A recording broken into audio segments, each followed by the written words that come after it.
बट्टी बाहेरून खुसखुशीत आणि आतून मऊ हवी आहे, तर आज मी तुम्हाला अगदी सोप्या पद्धतीने महाराष्ट्रीयन घडीची बट्टी कशी बनवायची ते दाखवणार आहे आणि अगदी सांबर टाईप डाळ कशी बनवायची तेही दाखवणार आहे.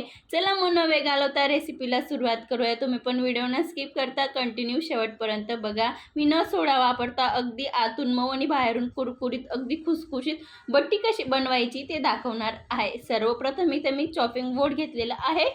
एक मोठ्या आकारचा टमॅटो घेतला आहे आणि 2 हिरवी मिरची घेतली. आपल्याला टमॅटोला बारीक कट करून घ्यायचे. मी हिरवी मिरचीचे एका मिरचीचे 4 तुकडे करते, म्हणजे ज्याला खायचे असेल तर ठीक, ज्याला नाही खायचे त्याला सहज निवडता येईल.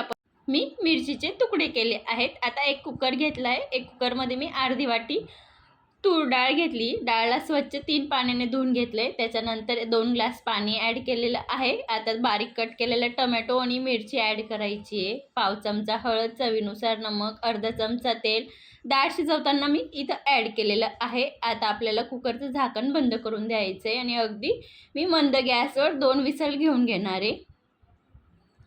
2 विसलमध्ये खूप छान डाळ शिजेल, कारण की मी मंद गॅसवर शिजवणार आहे, जराही हाय फ्लेमवर शिजवणार नाही, त्यासाठी आरामात होईल. आता दुसरी साईडला एक ताट घेते. त्याच्यामध्ये 2 वाटी गव्हाचं पीठ आणि अर्धी वाटी इथं मी मक्काचं पीठ घेतलेलं आहे. मक्काचं पीठ थोडं जाड आहे. जर तुमच्याकडे नसेल तर तुम्ही याच्या जागेवर अर्धी वाटी रव्याचा वापर जरूर करा. चवीनुसार नमक, 2 चमचा पांढरे तीळ आणि अर्धा चमचा इथं मी ओवा घेते. ओवांना हातावर आपल्याला क्रश करून घ्यायचं आहे. या पद्धतीने ओवा घातल्या तर खायला खूप छान लागतात आणि डायजेशन खूप आरामात होतं. अर्धा चमचा मी जिरं ॲड करते आणि पाव चमचा इथं मी पाव चमचापेक्षा कमी हळदचा वापर केलेला आहे. याच्याने छान कलर येतो बट्टीला, म्हणून आवर्जून घाला.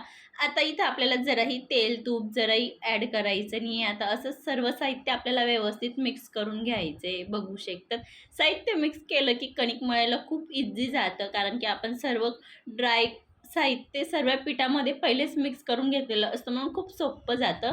आता मी इथं व्यवस्थित मिक्स करून घेतलेलं आहे. 1 ग्लास पाणी घेते. आता आपल्याला थोडं थोडं पाणी ॲड करून सुरुवातीला घट्टसर पीठ मळून घ्यायचं आहे. मग नंतर थोडं थोडं पाणी लावून सैलसर गोळा मळायचा आहे. ते तुम्हाला मी पुढं दाखवेलच. मी आता थोडं थोडं पाणीचा वापर करून इथं घट्टसर गोळा मळून घेणार आहे. मी जे 2.5 वाटी पीठ घेतलेलं आहे त्याला मला 1 ग्लास पाणी लागलेलं आहे कणिक मळण्यासाठी. हे तुम्हाला जास्त किंवा कमी देखील लागू शकतं. आपण रोजची चपातीची कणिक मळतो, अगदी आपल्याला तशीच मळायची, पण ही कणिक मळताना सुरुवातीला कडक मळायची, मग नंतर थोड्या पाण्याचा हात लावून आपल्याला नरम करून घ्यायची. इथं मी छान पद्धतीने कणिक मळून घेतलेली. एक बाउलने 10 झाकून दिलेलं आहे. 10 मिनटं रेस्ट करण्यासाठी ठेवलं होतं. 10 मिनटानंतर परत आपल्याला बाउल उघडून कणिक बघायची. सुरुवातीपेक्षा आता थोडी सैल झालेली आणि 2 मिनिट व्यवस्थित आता मळून घ्यायची. कणिक मळून साईडला ठेवून द्यायचं आहे. मी इथे एक कोळपाट घेते. कोळपाटवरती आता आपल्याला तेल लावून घ्यायचं आहे आणि मी चपातीपेक्षा थोडा लहान गोळा घेतलेला आहे. आता आपल्याला हवं तेवढं बारीक लाटून घ्यायचं आहे. याच्यामध्ये मी मक्काचं पीठ वापरलेलं आहे, म्हणून हे थोडं दाणेदार आहे आणि लाटताना थोडं क्रॅक टाईप जातं, पण मी थोडं तेल जास्त लावते तर हे खूप इझी लाटायला जातं आहे आणि जराही क्रॅक वगैरे येत नाही आहे. बघू शकतात मी थोडं थोडं लाटून वरती पोळी पकडून घेते आणि परत आपल्याला ज्या साईडला जाड आहे त्या साईडला लाटून घ्यायचं. या पद्धतीने हवी होईल तेवढी आपल्याला मोठी पोळी लाटून घ्यायची. मी परत कोळपाटला तेल लावते आणि मी याच्यामध्ये जराही पाण्याचा वापर करणार नाही. शिजवताना आपण स्टीम करणार आहोत, त्यासाठी इथं थोडं तेल जास्त लावायचं आहे, कारण की आपण यांना जराही डीप फ्राय वगैरे करणार नाही आहोत, शॅलो फ्राय करणार आहोत, त्यासाठी तेल थोडं इथं जास्त लावायचं आहे. म्हणजे नेहमी पेक्षा एखादा चमचा तेलाचा वापर जास्त करायचा आहे. बघू शकतात मी तेल लावल्याने खूप पटापट लाटायला जातं. हे एकदम हवं तसं मी बारीक लाटून घेतलेलं आहे. बघू शकतात आपले ओवा, जिरे, पांढरे तीळ किती सुंदर दिसतंय आणि खायला खूप छान लागतं. एकदा नक्की या पद्धतीने बनवून बघा. आता आपल्याला फोल्ड करून घ्यायचे. जसं आपण याला बनवतो तसं फोल्ड करून घ्यायचे. खारी वगैरेला जसं फोल्ड करतो त्या पद्धतीने फोल्ड करून घ्यायचे. परत व्यवस्थित मिक्स करून आता आपल्याला हवं तसं गोल हुंडा बनवून घ्यायचा आहे. या पद्धतीने जसं आपण बट्टीला आकार देतो त्या पद्धतीने. बघू शकता सर्व आपल्याला मिक्स करून घ्यायचं आहे. अगदी गोल गोल लाडूसारखं करून घ्यायचे. जरी आपण असं केलं तरी जे आतले पदर आहेत ते खूप छान सुटतात, जराही चिपकत नाही. आपण लाटताना थोडं तेल लावलेलं आहे त्यासाठी. जसं आपण स्टीम करू ते ॲटोमॅटिक मोकळे होणार. मी आता सर्व बट्टी या पद्धतीने लाटून घेतलेले आहेत. मी जे साहित्य दाखवलं होतं त्याच्यामध्ये माझे मोठ्या आकारामध्ये 6 बट्टी झालेले आहेत. आता दुसरीकडे गॅस ऑन करून मी कढईमध्ये पाणी ठेवलेलं आहे. जवळपास हे 2 ग्लास पाणी आहे. आपल्याला खाली स्टँड ठेवायचं आहे. स्टँडवरती प्लेट ठेवायची. ही माझी इतकी पात्रातली प्लेट आहे. मी तिला थोडं तेल लावून घेतलेलं आहे, म्हणजे जेणेकरून आपली बट्टी स्टीम करताना प्लेटला चिपकणार नाही. आता एक एक करून आपल्याला सर्व बट्टी एकसारखे रचून घ्यायचे आणि वरून झाकण ठेवून मी 10 मिनिटासाठी स्टीम करून घेतलेलं आहे. 10 मिनिटानंतर बघू शकतात आपली बट्टी अगदी दुप्पट फुललेली आहे आणि जराही चिकट वगैरे झालेली नाही आहे. आणि मी तर एक नाईफ टाकून बघते, बघू शकता नाईफला जराही पीठ वगैरे लागलेलं नाही, म्हणजे छान पद्धतीने आपली बट्टी स्टीम झालेली आहे. मी परत गॅस बंद करून 2 मिनिटासाठी तसंच ठेवलं होतं. तेवढ्यात दुसरी साईडला आपली डाळ पण छान शिजलेली आहे.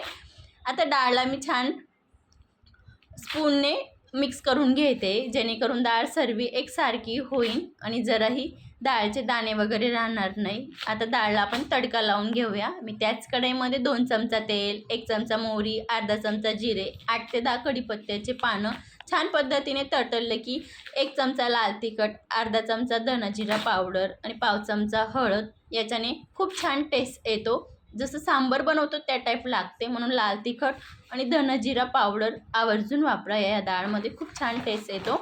आता छान तिखट तडतडायला लागलं की तेलामध्ये मग आपल्याला शिजवलेली डाळ सोडून घ्यायची. जे आपण टमॅटो आणि मिरची शिजवताना लावलं होतं त्याचं जे अरोमा आहे ते सर्व डाळमध्ये उतरतं आणि मुलं खायला खूप आवडीने खातात. निवडलं तरी पण जे पोषण आहे ते आरामात भेटतं.